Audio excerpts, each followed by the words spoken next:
আসসালামু আলাইকুম viewers, welcome to my channel Subarna's world. আশা করি সবাই ভালো আছেন। তো আজকে একটি সুস্বাদু রেসিপি আপনার সাথে শেয়ার করছি। শাপলার ডাঁটা দিয়ে চিংড়ি মাছ চচ্চড়ি। তো দেশি চিংড়ি নিয়েছি আর কাঁচামরিচ পেঁয়াজ কেটে নিয়েছি। তো তেলে কাঁচামরিচ পেঁয়াজ ভেজে নিচ্ছি আর শাপলা ডাঁটা আগেই পরিষ্কার করে কেটে নিয়েছি। তো এখানে আদা রসুন এবং পেঁয়াজ জিরা একসাথে বাটা আছে, 3 চামচ দিয়ে দিলাম এবং হলুদের গুঁড়ো আর মরিচের গুঁড়ো এবং ধনিয়া গুঁড়া যেটা সেটা দিয়ে দিলাম। তো এখন স্বাদ মতো লবণ দিয়ে নিলাম, আপনারা আপনাদের পরিমাণ অনুযায়ী দিয়ে নেবেন। তো সবগুলো মশলা একসাথে কষিয়ে নিতে হবে। তো সুন্দর করে মশলাটা কষিয়ে নেওয়ার পরে এই চিংড়ি মাছগুলো দিয়ে দিতে হবে। তারপর সব একসাথে মশলা কষিয়ে নিয়ে চিংড়ি মাছগুলো একটু হালকা কষিয়ে নিয়ে তারপরে ভালোভাবে মেশাতে হবে। তো মশলার সাথে যখন চিংড়ি মাছগুলো ভালোভাবে কষানো হয়ে যাবে তখন শাপলার যে ডাঁটা ধুয়ে রেখেছিলাম কেটে, তো সেটা দিয়ে দিতে হবে।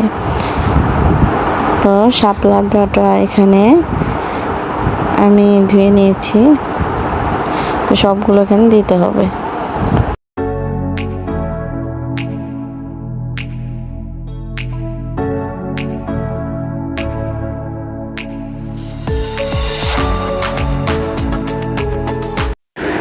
তো মশলার সাথে শাপলা ডাঁটাগুলো ভালোভাবে মিশিয়ে নিয়ে ঢাকনা দিয়ে ঢেকে কিছুক্ষণ রান্না করতে হবে। তো এই ফাঁকে আমি কিছু মাছ ভেজে নিচ্ছি। শাপলা ডাঁটাগুলো হতে থাক, আমি এই ফাঁকে কিছু মাছ ভেজে নিচ্ছি। গরম ভাতের সাথে খেতে কিন্তু খুবই দারুণ লাগবে। তো আমি আরেকটি কড়াইয়ে মাছগুলো ভেজে নিচ্ছি। এটা গরম ভাতের সাথে খেতে অসাধারণ লাগে। আর ভিউয়ার্স, আমার চ্যানেলটা অবশ্যই সাবস্ক্রাইব করবেন, লাইক কমেন্ট করে পাশে থাকবেন। কমেন্টে অবশ্যই জানাবেন ভিডিওটা কেমন লাগলো। যারা এখনও সাবস্ক্রাইব করেনি তারা সাবস্ক্রাইব করে নেবেন অবশ্যই। যারা সাবস্ক্রাইব করেছেন তাদেরকে অসংখ্য ধন্যবাদ। তো এই ফাঁকে আমার শাপলা ডাঁটার তরকারিটা হয়ে গিয়েছে। তো দেখুন কতটা চমৎকার লাগছে, কালারটাও ভালো এসেছে। এটা অনেক মজার হয়, আপনারা অবশ্যই ট্রাই করবেন। তো কিছুক্ষণ রান্না করে নামিয়ে নেব।